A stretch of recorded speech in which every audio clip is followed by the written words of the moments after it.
All right, my room full of future millionaires. Welcome to the 2:30 panel. The title of our panel today is called Innovation in Cross-Platform Production and the Future of Creativity, and I'm honored to be able to present to you our speaker, Mr. James DeJulio, who is the president and founder of Tongal Inc. Am I pronouncing that right? Yeah. Okay, wanted to make sure. As you know, some of you, I'm the Vice President of Technology for Women in Film, who's hosting the panel today. Thank you all for coming. James is here on behalf of our President of Women in Film, Kathy Shulman.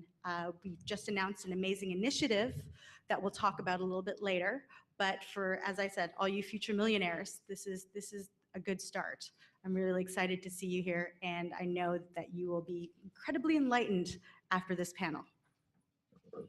A little bit about me. As I said, I'm the Vice President of Technology for Women in Film. I'm also an entertainment and technology attorney.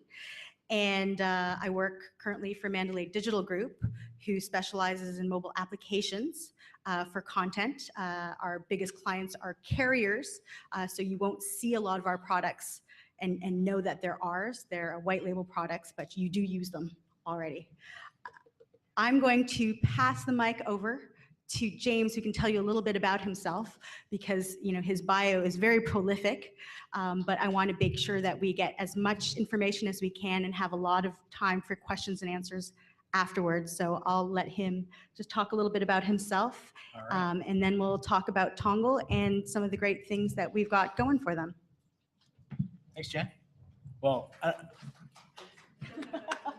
don't know how prolific it is, but My name's James. I'm the founder of a company called Tongal. I don't know if anyone in the room has heard of Tongal before, but you'll certainly be familiar with it after this session here.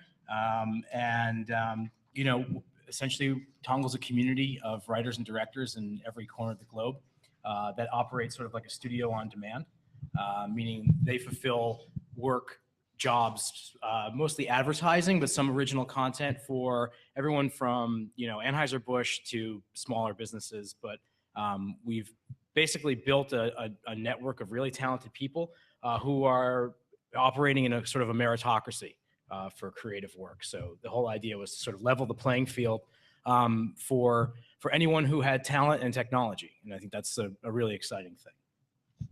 And before I go much further, I wanted to find out who you guys are. How many of you are actors? But writers? And feel free to raise your hand more than once. Directors? And producers? Love it. Okay, so we want to make sure that we tailor the conversation to the questions that you may have. I'm going to ask actually James to tell me a little bit more about you as the founder, and then we can segue more into how Tongal works. But how did you come up with the idea for Tongal? I think mostly out of frustration in this town. So just shared probably sentiment amongst everyone here. But so I was an executive at Paramount in the early mid 2000s, and I kind of had this awakening one day when I realized that we'd put a movie into development and there'd be like 10 names on the list of who's going to be the director, the writer, who's going to adapt the screenplay, who's the star. And it was just constantly the same 10 names over and over again. Then you look back and like every movie at Paramount had the same 10 names on it. And then you take a step back again and basically the same 10 names are on the list at Disney and at Sony and at Warner's. And so basically I kind of like woke up in a cold sweat one night and realized that I was working in an industry that only made job offers to people with lots of other job offers. And that was not sustainable. Right. So that, if you think about that in terms of like what that does to the cost of doing business, right? The reason why every movie is made on a financial model now is because the price of innovation, the cost to make another product is too expensive. It's $100 million plus by the time you produce, market, and distribute the film. So you can't take chances. You can't take chances on new people. And it's really rare that someone would break through. I mean, obviously it happens every day, but not at the level which I thought was appropriate. The one example I give is, does anybody have kids? Right, so you have a babysitter or a nanny or something. Imagine if for a second that there was only a list of 10 nannies that you could hire to watch your kid, and think about how much it would cost to hire one of those nannies. So to me, it's just like it was just this thing where it's like, why would you chase scarcity? And this was an entire business based on scarcity, but then there was this thing happening, which was technology, right? And technology in Moore's law, you guys know obviously Moore's law, and connectivity, right? Where you could get a camera now for that would cost you $20,000 a day to rent 10 years ago, and you could own it for $2,500. Obviously, and this shouldn't be news to anybody, but it was like when you thought about like, well, the world wasn't going to operate in a model of scarcity anymore. The movie business had a really tough summer because most people, in my opinion, don't want to be told to go to the movies at 7:15 at night, right? So we're in an on-demand type of world, and so what was going to be the content production model to meet that splintering of channels and meet that individual tastes that have developed? And so, I mean, that's really the genesis of the company. I tried for a lot of different ways and to kind of to work outside the system and find new ways to do it. And this, over time, this sort of became the idea was to organize the talent, organize the supply of talent, and have them do work. And initially, the company was built to create crowdsourced screenplays, television pilots, and we immediately took a turn into advertising because there was even more. Because I was looking around, being like, I can't. All they do is make expensive films for television, right? And it was 30-second films, and I couldn't believe that $1 million was going on the screen in 30 seconds of advertising. I knew that there had to be a better way to do that work. But now we're obviously, and what we'll talk about today is how we're getting kind of back to where we sort of started, and different types of opportunity for original content. So we'll steal a little bit of thunder from an earlier panel that James was on today when we talked about native advertising. And so the idea of Tongal starting, with the notion of content's genesis being in the soap opera, where you're basically looking at the needs of the different, I guess, elements of the marketplace, the suppliers and the people who demand it. So you're looking at the brands who are trying to sell products to the audience, and then you also have the elements of the people who help get from the brands to the audience. And I think what's interesting about Tongal is that Tongal helps the audience become part of the crew that helps define what the brand is. So if you're a big fan of Ivory soap, and what Ivory soap means to you is, beautiful babies and white colors, or if you're maybe a guy who thinks Ivory soap means getting clean after the Camp Pendleton mud run, you can have a voice to tell the brands that that's what you want to see and that's how they should market to you. Yeah, we deliberately set out to connect the consumer to the advertiser, or to actually the audience when you think about it. So, the cool thing about Tongal is that anyone with a good idea can participate.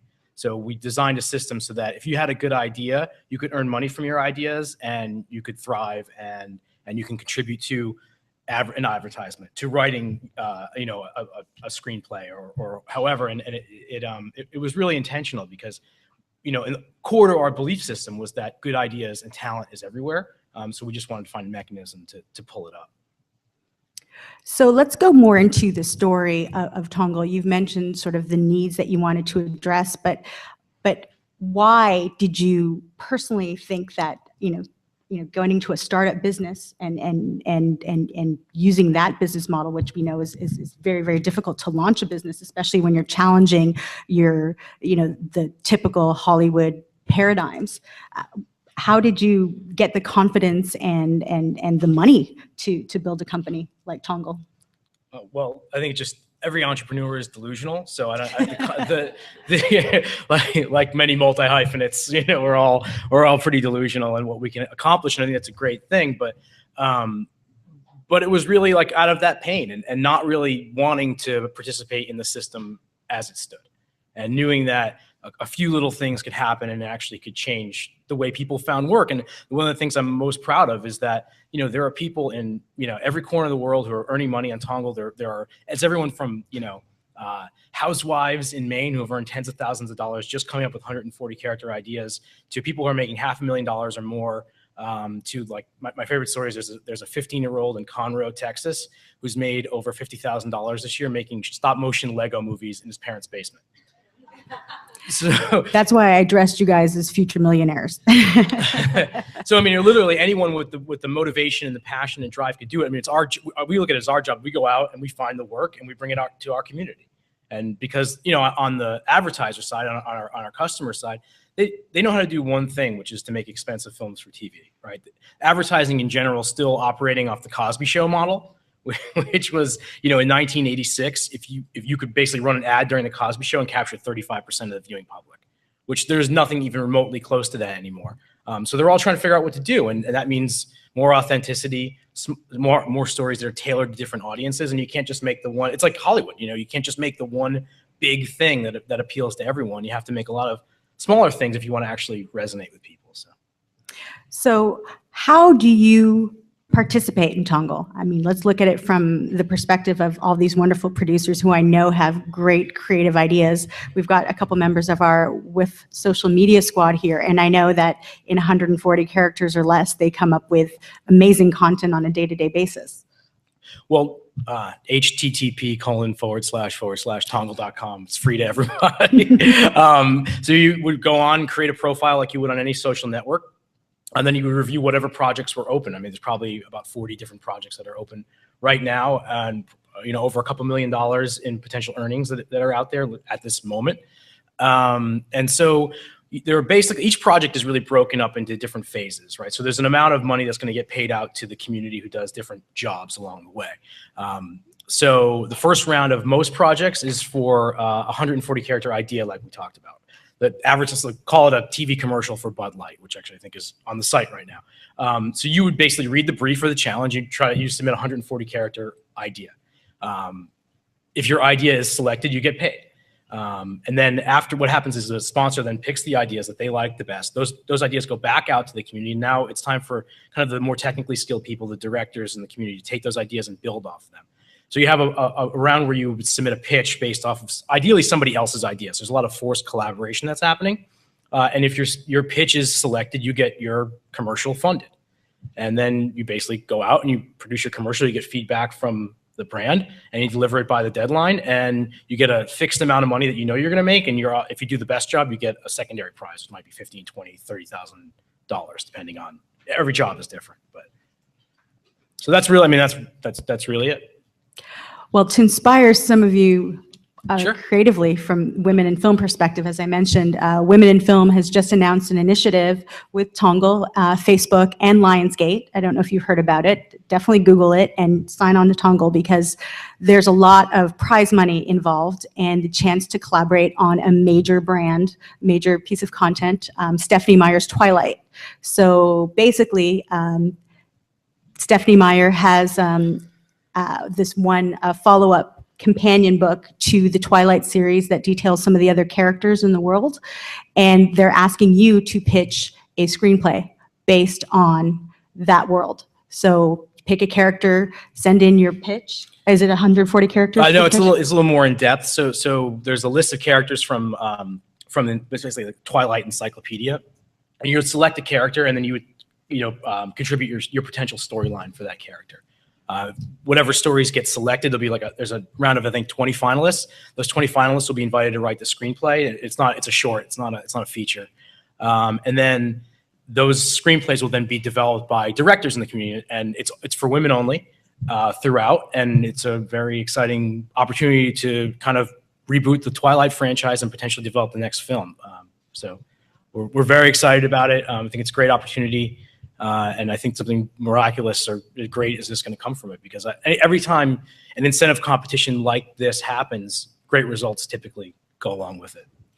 And the interesting thing is that you've been quoted on the website and in several articles as having built the company on this idea of creative populism or the wisdom of crowds. So as a pitch for Women in Film, I highly encourage all of you to get onto Tongal at the end of this and sign up and try. I mean, it doesn't hurt to try to be part of this competition.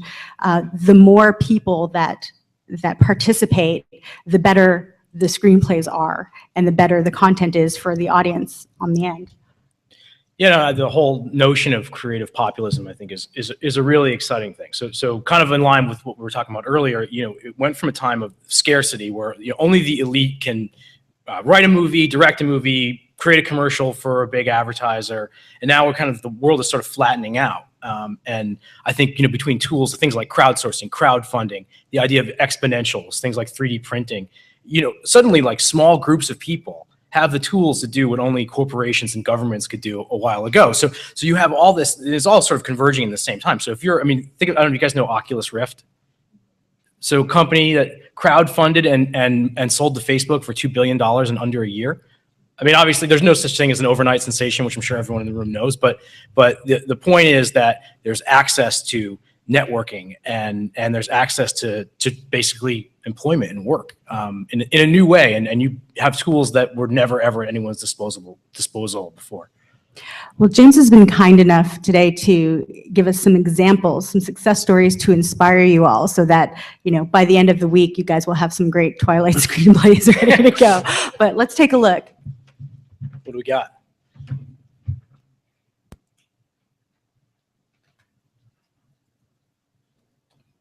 By the way, the Twilight Project is not live yet. It will be in a couple weeks. We just announced 2 weeks ago, so keep an eye out for it.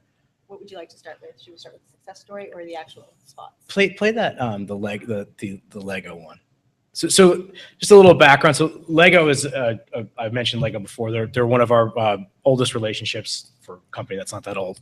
But they source a lot of content on our site. We built their YouTube channel from really nothing to tens and tens of millions of views, and it's through this unique model. So about if you sorted their channel, about a third of the content was actually made via Tongal. So we have a robust community of animators, stop motion animators, 3D animators, and this was a film they made around their Avengers line through our community. It premiered sort of at Comic-Con and but it's a fun little piece. So.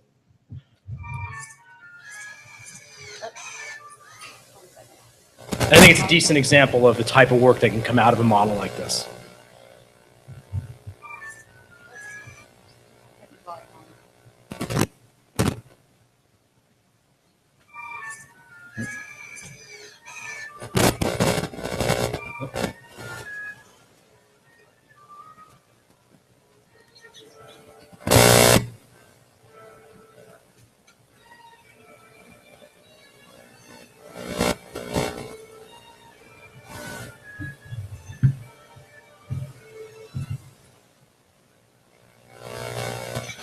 Oh.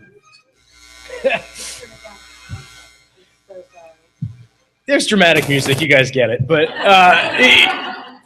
what I wanted you to see was obviously.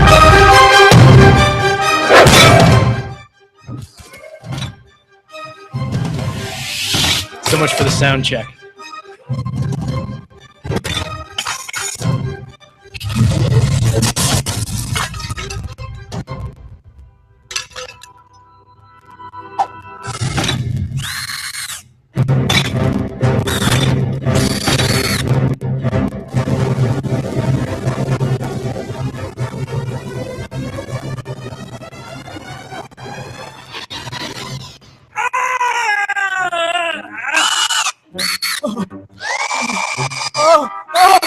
I think it's behind the audio, but might as well just.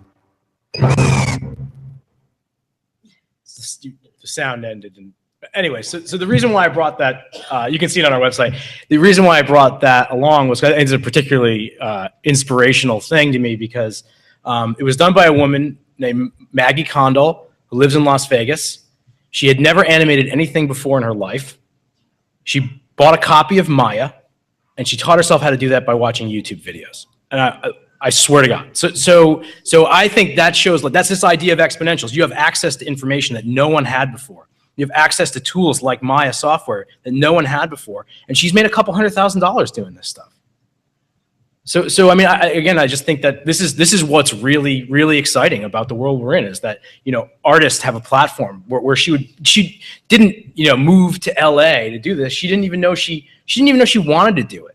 She found out her son really liked Lego. So she saw the thing and and I've actually watched her get better over time because, the first few things she didn't look like that, but she's committed the time and her personal passion to it and good for her. She's a superstar. I can actually see some of you in the audience starting to perk up a little bit at the sound of the fact that everybody can do this. I'm going to go to the next clip because it's fantastic. Well, I think it's more about there are no excuses, right? So someone once said to me, you want to write something, we want to be a writer, write something. You want to produce something, produce something. And a lot of times I think people get caught up in trying to work within the system. And working with the system works for some people, but for the majority of people, they get left behind. So that I think, which is cool about this. It's entirely based on merit. If you do a good job, you'll build a good status on Tongal, you build a good rank, and you'll do great work. You'll make a lot of money too. I mean, geez.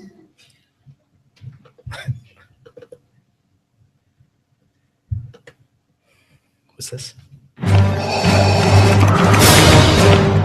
Stacy, your TPS reports have failed me for the last time. Sir, I'm so sorry. I just didn't want to waste paper in the No, office. Stacy. Leave her alone. Jim, I think it's time for your performance review. Bring it on.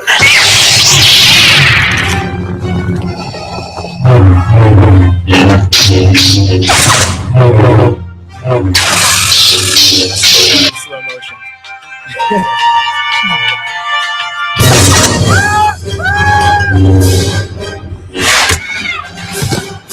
Impressive. Most impressive. Take that, Peter. Jeff, get back to work. That's another example. This was a national television. You guys commercial pretty weird. for Pringles. Yep. And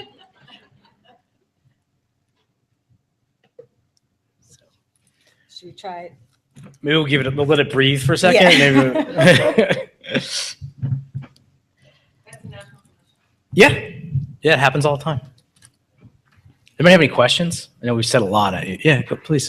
Have you had quality issues? Like, so when you award someone the project, Mhm. you have no idea of their ability to execute, right? No, I do, because they've built one of the things I'm really kind of obsessed with is taking this sort of virtual workforce and adding traditional layers of workforce dynamics into it, right? So what do you get out of something when you go to work? You get a job, you get a paycheck, you get benefits, you get camaraderie, you get friendships. So like all that stuff can happen on the internet, and that continues to happen on the internet. So we do things like you build a portfolio, and you can either build it, you can start outside of, obviously everyone starts somewhere else, but you can start outside, you build your portfolio. Suddenly, when you submit your pitch, if you do a really good job and you put a great storyboard together or put a great little video together, the advertisers will see you, you'll get selected more often. And if you do good work, you continue to build that reel and that status. So status is important, but it's empirical. It's not based on who you know, right? And so then we do things like we have a bonus pool for our community. So what happens is over the course of time, we call it a season, right? We force, if you're Procter and Gamble and you come to Tongal and you want to make 4 videos for YouTube for secret, right? And you're gonna pay the community $50,000 to do that work. We force you to pay another 10% of that into our community like bonus pool. So $5,000 gets contributed into this bonus pool, and then what happens is after 20 projects, the people who earn the most points based on how well they do, they get a bonus. So the bonus has been $40,000, $50,000, $60,000. Just for doing, just like it was because you did good work over time. So we want to create this level of sustainability where this can be your job, and it's starting to become some people's job. And whether you want to do that for 6 months or 6 years, it's cool with us. I think what's amazing about it, and I know some of you have had the experience in commercial advertising work, you're often the one that actually has to go and pitch the brands with your ideas. Where here, it's, in our on-demand society, it's kind of nice to have the brands pitching you. So they're saying, here's our brand, we want something fantastic, what do you think? So hopefully, as I said, get on a Tongal at the end of this. And he said there's 40 projects out there. There's no reason why there's more than 40 people here, so there'll be a little competition, but there's no reason why there's no winner, like a commercial from every single one of you at the end of Yeah, our community will earn $10 million this year. They'll earn almost 20 next year. So, that's in aggregate, it's pretty great. Not that I want to sit here and give you guys a commercial. I'm just trying to, I just want to encourage everyone to participate. Anyone else have any questions? Yeah, can you name some of the various projects that are available right now? Just a few of the 40? Yeah, so there's you can go on the website, but there's There's a commercial for Bud Light Lime, television commercial. There's a bunch of work for HP around their new, like HP just split up, and there's now printers and there's ink, and so it's around ink. I don't know, off the top of my head, I can't. There's a cool reboot of Care Bears and Strawberry Shortcake. So, you know, trying to figure out the same kind of thing with Twilight, obviously on a smaller scale, but like, where can we take Care Bears? Let me see, what else?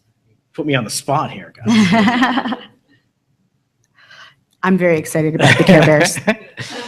No, for real. You know, we did a thing this year. We partnered with Sundance and the Gates Foundation that actually just wrapped up, but hopefully there's another one. But 5 short films that were created on Tongal are premiering at Sundance in January.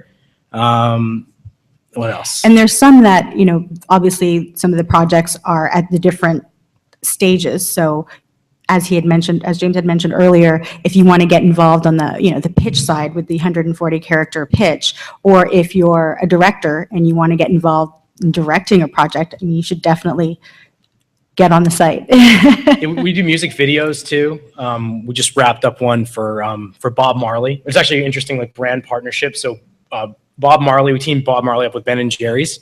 And so they were like, oh, we got to get a new flavor, get a Bob Marley flavor of ice cream. So that we had a competition, and I'm happy to say the winner was Satisfy My Bowl, which was really great, like double entendre there. But and so then somebody made the video for the song, and then, you know, it's just a music video, but at the end it's, you know, brought to you by this new flavor of Ben and Jerry's. So you know, there's a lot of cool, fun stuff. So, you know, there's real serious stuff and stuff that's just supposed to be goofy and fun. Lots of Lego stuff, if you guys like bricks. What is a wild card?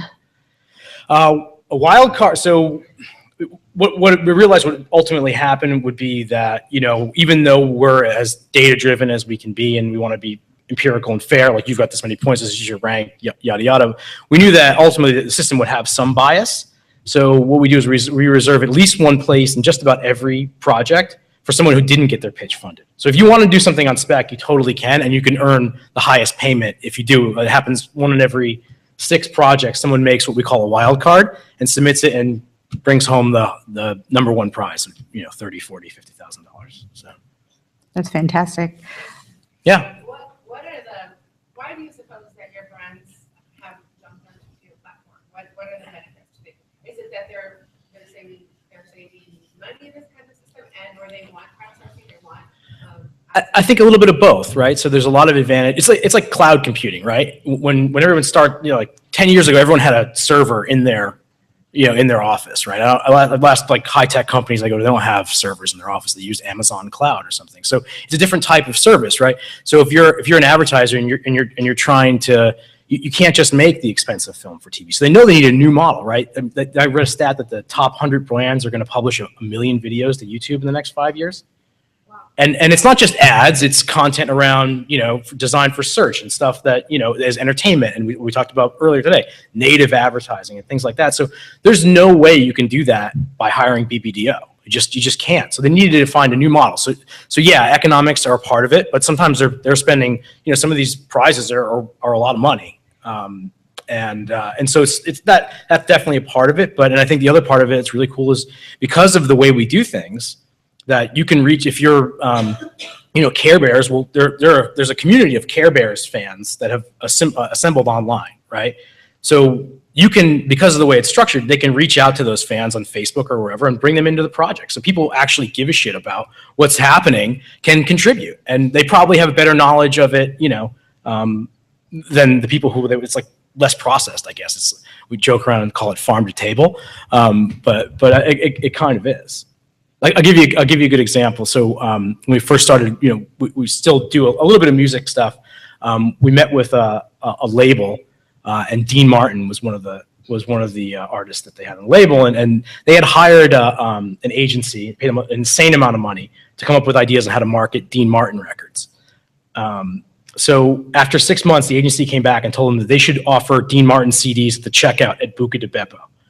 So I looked at this and I said, well, listen, first of all, Dean Martin's rolling over in his grave right now because no self-respecting Italian would ever eat at Buca di Beppo. But the point was that there is a community of Dean Martin fans that you could have asked. And that's the value, is people who actually care, people who have this knowledge of something, whether it's Twilight. I mean, the whole point is to let Twilight fans program Twilight. close that loop. So what is your typical pitch to those brands to convince them that, or are they for the most part coming to you? it's a little bit of both. I mean, we do a lot of the hard work for everybody, Yeah. But I think it's, we've developed, a lot of our customers are repeat customers. So once we do it, they'll keep running projects. But our pitch is to let your consumers contribute to your messaging. Everyone wants to be authentic, and this is a good way to get there. So when Tongal members submit their pitches, are those available for all the members to see? they're not, because of privacy issues, and we don't want, nothing's ever visible until the submission round closes, right? So what we don't want to do is create information cascade where you submit a pitch because you did it first and I see yours and I sort of iterate off yours, and that sucks for you, right? But we make some available after the fact. So you can see what a good pitch looks like. Every brief, if you go to the brief and you just go to like the requirements tab, you'll see like here's like, this is an example of what a good pitch looks like. And a good pitch is usually, here's who I am. A good pitch is a video, to be honest with you, where it's you put yourself on camera, you talk about what you're going to do, you talk about who you're going to cast, you talk about locations, you talk about how you're going to spend the money. And usually if you make a good pitch, you've got a really good chance of getting the pitch greenlit. In the back? Just a few questions. One was, are these series, have you done series yet, or are these mainly single videos? And then the other question was moving beyond brands, studios, multi-channel networks, video properties. Yeah, I'm sorry. You guys at with this sort of expansion? Well, a lot of times a series has been a campaign, right? So a series of ads. We did a bunch of original content for Playboy.com, who, like everybody else in the world, wants to be more vicey, you know? And so it was like, these are great new restaurants in 12 different cities. And so we do a lot of that. We just, we partnered with a company called Spitfire Pictures. I don't know if you guys know them, but they did a film called Undefeated, which won the Academy Award for Best Documentary a couple years ago. They also did the Scorsese documentaries, there's a George Harrison one that was on HBO. And there was one on Bob Dylan that was on PBS. So they're like doc experts.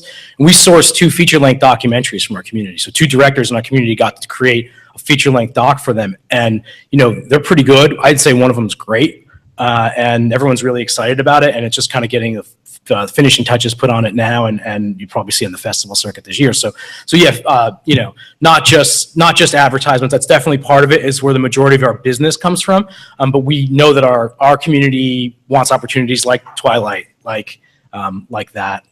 And I mentioned the Sundance thing as well. That was really cool. Really powerful stories. So I think the number one question before I get to you, Angela, is from the folks at Women in Film is, you know, how do you get funding for your projects? So it's really interesting to have a company like Tongal around where it's like, here's funding. Why don't you guys come up with projects where you know the pool of money is sitting there waiting for you? yeah, and it might not be everybody's dream to make an ad for Ivory Soap, but it's work. It's good work. It's probably got a high level of visibility because it might go to television. It might, and it's a way to continue to even though we have a lot of people who do it in their down cycle. Right, like, well, I'm doing this, but I'll come into Tongal and I want to make 25 grand really fast by doing this, and it provides that sort of, you can use it as you see fit. I was wondering, as sort of a future step for Tongal, if again the idea of funding, if people do have projects, almost like a wild card from the infancy step, from the idealist step. What is the smallest amount of money that you would have to put up to be a sponsor of a Tongal campaign? We have things that are in the low thousands of dollars. Depends on, we just launched a Tongal X product, which is like, I don't know, Uber X or whatever, but it's for small businesses who they want one thing. It doesn't have to be the shiniest thing in the world, but they want to tell their story because they need to advertise too. So those are $3,000, $4,000, $5,000. Oh, that's fantastic. So there is a way to get, your pet projects made. If you can raise just a little bit of money, $5,000 is a lot easier than the $100,000 to get a commercial on television. This might be a shortcut to getting your commercial on television. Let's talk a little bit about some of the success stories. So again, we can inspire some more of you to get on a Tongal and create some fantastic content and make money. Because I know that's one of the things that people always come to Women in Film about is, whatever role you play in the industry, how do I make money? Tell us about some of the success stories that we have. Well, I think Tongal. I gave you Maggie Condols. I think that's one of my all-time favorites. I told you about Zach, who's the 15-year-old in Texas. And the funny thing about him is his father called up and was like, "Do I need to pay taxes?" Yes, your son earned $50,000, so yeah, you should probably do that. But we have lots of these examples. The video we brought, hopefully it works. So we asked our community to do just about everything, like program, like we wanted to have success stories for other potential community members on the site. So we said, all right, well, community, you do it. And they all did it. And there's great stuff there. So this is an example of one of those. I'd really like to get the sound right, if we can. Are you ready in the back? All right.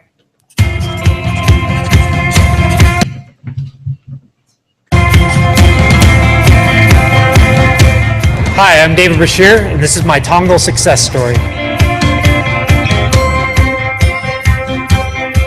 My first success on Tongal was a commercial for duct tape called Ducktron. Ducktron went viral almost as soon as the contest ended, and the media picked it up. It was featured in Wired magazine. It was on the viral charts of Ad Age. It was even featured on Attack of the Show. My videos went from being seen by my friends and family to like 1 million people all of a sudden. It was really cool. The success of that commercial led to a lot more Tongal pitch wins. And what I really focused on doing was building a reel of comedic commercials. In the summer of 2012, I shot a commercial for Speed Stick called Laundry. I ended up coming in second for the project. I figured that Speed Stick would throw it on the internet and that would be the end of it. And a couple months later, I got a phone call from an advertising agency telling me that it was going to air during the Super Bowl, which kind of blew my mind because this little video was now going to be seen by more people than anything that I've ever done in my life.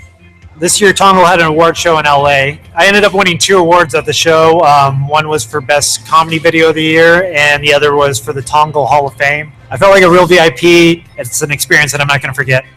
Here are a few things that I've learned over the years working on Tongal. Number 1, collaborate. Work with people that are good at what they do. It's going to make your stuff a lot better. Create some variety for your reel. Try not to use the same actors and locations every time. Try to focus on a specific genre or style.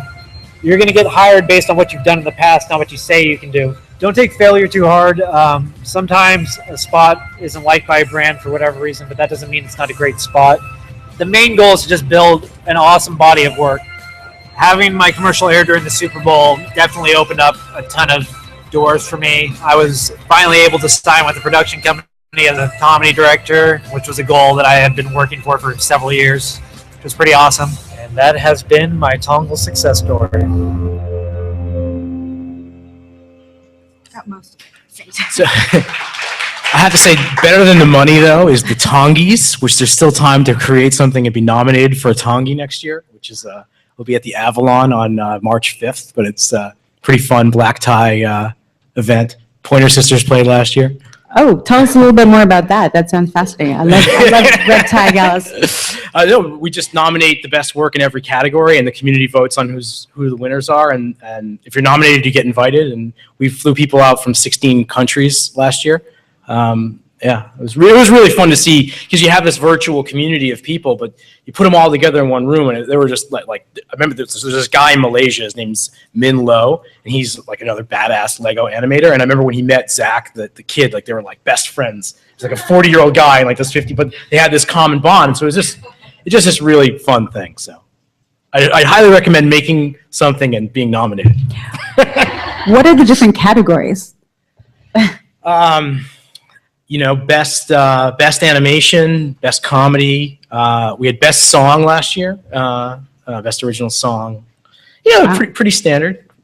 We're doing this year. You know what's happening right now? We're doing best Swede.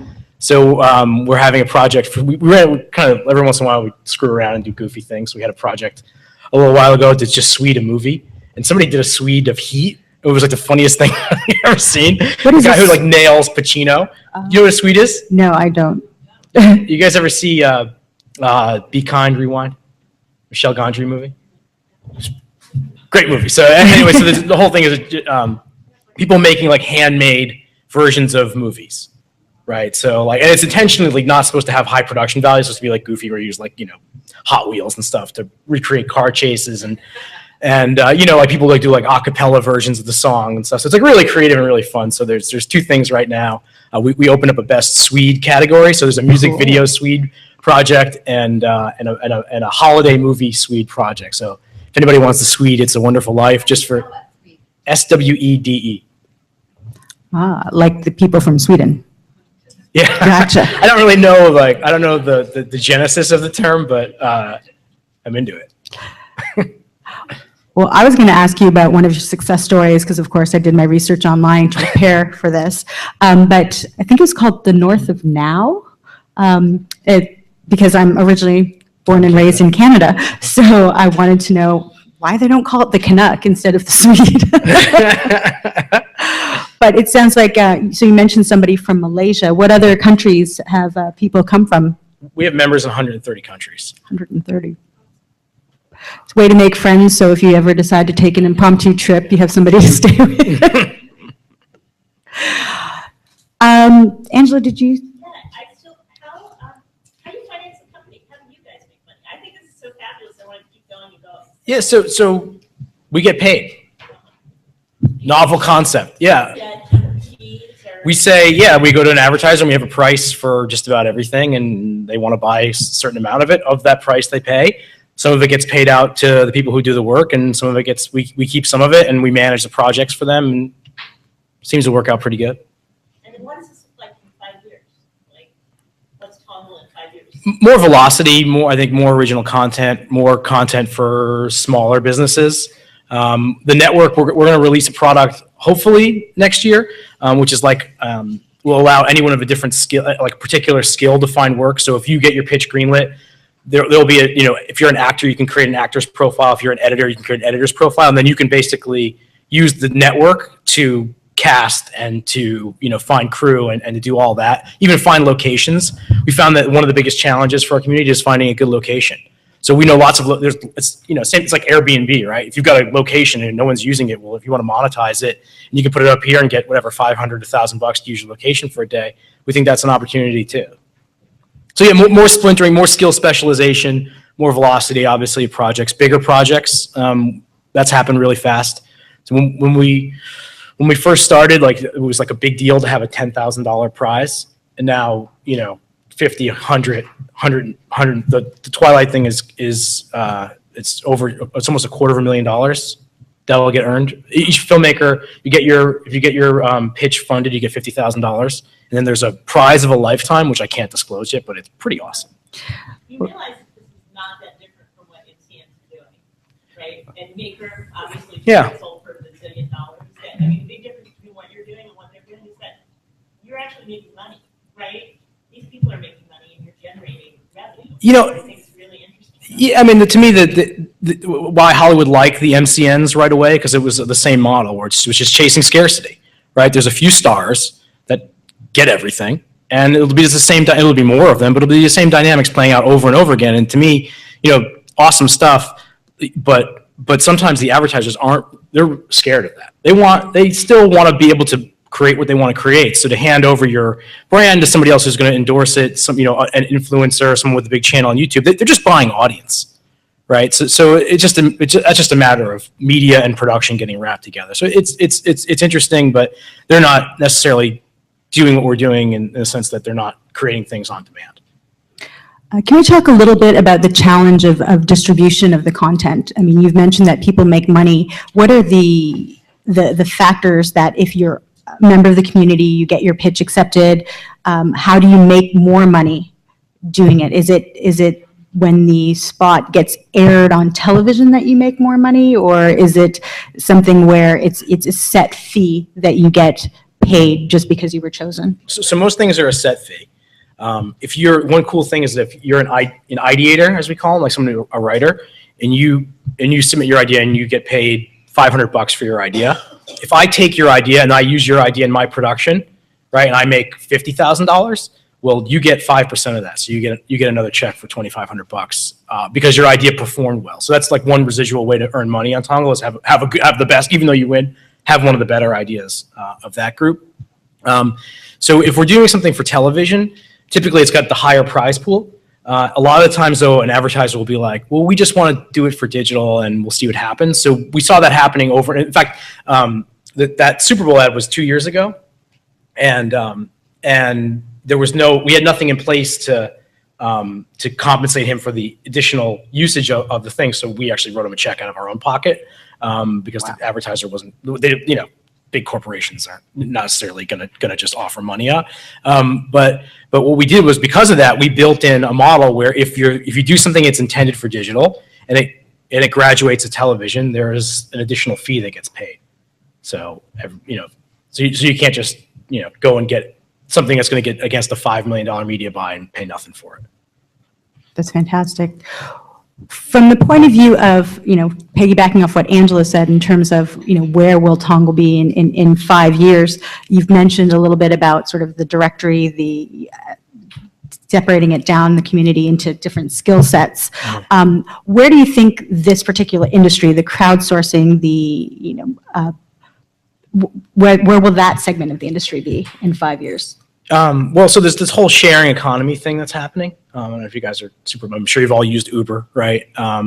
Things like Airbnb, a site called Thumbtack, which is really interesting, I have this theory that like half the internet is just a classified ad and like, and the rest is people talking to each other. But it's this kind of idea of this freelance economy. So there's a statistic that 40% of the US workforce is going to be freelance by 2020. But I think what's really cool about models that are, whatever you want to call it, right? Community-based models for doing different types of work is that you don't have to be kind of a jack of all. You can actually be like a jack of all trades. You don't have to only do one thing, right? So, we're used to an economy where people go to work for a corporation for 30 years and that you have a pension, and maybe not in Hollywood, but that sort of thing. And that really isn't, that's going to be fewer and fewer people that you see do that. I mean, people are diverse. They have diverse interests. So I think what's cool about this is like there's a site called Quirky that I love, which is like Tongal for inventors. So if you have an idea for a product, regardless of skill, if you can articulate what your product idea is going to be, they have a community of people that will help develop it. And they've had people, same thing, where if they make a product and like you can go to if you go to Bed Bath & Beyond or Target, you'll see like a section like little quirky products. People, same thing, making hundreds of thousands of dollars off their inventions. But invention became accessible to people. So if you're a creative person, writing, directing, coming up with inventions, there's a great company called Wattpad, which is like almost like YouTube for writers. And basically you can write serially in there. They have a community of people, and there was a book that was released that got almost 1 billion reads, and Paramount just bought the movie rights. So again, there's lots of stuff where you can contribute, you can earn money, and it's not just YouTube. A lot of stuff is destined for YouTube, but there's lots of other places to earn money on the internet. Go ahead. I'm sorry, could you pronounce that again? Spell it. Wattpad, Wattpad. In terms of the output of Tongal, you mentioned it's mostly audiovisual. I know a lot of brands are looking for a cross-platform play where, they want something that they can use as part of as a phone app, or, they want something that will go, on television, that will play well on web, play well on mobile, but also possibly have, your basic, posters and outdoor collateral advertising. Have any of the sponsors, your partners, done that in terms of the contest, where they've laid out, okay, yes, you're pitching this concept, but you need for it to play on these different platforms? Yeah, there's a lot of stuff we'll do like around campaign development. So that we just wrapped up a project so we have a section of the site called Gigs, which is not really, it used to be just gigs, but now it's like if you are in the top 100 on the leaderboard, you get access to new projects that might, for whatever reason, the advertiser might not want them to be public. So there's one we're working on for the Super Bowl this year, which we're asking people to come up with a campaign and how that campaign plays in social and how it plays in mobile and how it plays, in out of home and things like that. So there's ways that we really develop broader campaigns, but people are using the site for lots of things. Like we just helped Wolfgang Puck design their new airport restaurant. So it's like, what do you expect? What do you want to see from Wolfgang Puck? Should there be a bar? So in our community can earn money doing just things like that. So it's not always just come up with this brilliant idea. It's like, what's your feedback? Very cool. So one of the things I like to ask the people who are on the panel that I moderate is, there's this famous quote by George Santayana, which is, "Those who cannot remember the past are condemned to repeat it." So what do you see? I mean, you've mentioned obviously there's a niche, there's a need for a site like Tongal, and that's why you came up with it. But what are some of the mistakes that you see some of your competitors making in the industry? Well, there are a few businesses that kind of tried to do what we do, and I think mostly it was lack of, I don't want to say it out loud, but like not treating the community, not coming up with things that create that sustainability within the community. We realize our community is a part of our company, right? We've got 50,000 people who we have to motivate to come to work for us every day, and who have no obligation to come to work for us. So it's like, how do we create something that's mutually beneficial, a relationship that works for them and for us? And at Tongal itself, I mean, I know a lot of people, are very, very excited to become part of the community, but tell us about Tongal itself. What if they wanted to work for Tongal Inc.? We're hiring a head of demand generation, if anybody knows that, and if you can write code, we'll hire you immediately. Because part of the after effect of the kind of boom of the Silicon Beach companies is that engineers are scarce. But no, we're always hiring, and we're over in Santa Monica. So how many people are in your company right now? We're 50 employees. So for those of you who are more suits who want to be involved on the production end, on the back end, definitely look them up. Does anybody have any other questions? Sir in the back? Yes. SWEET is an acronym for smoke weed every day. Thank you.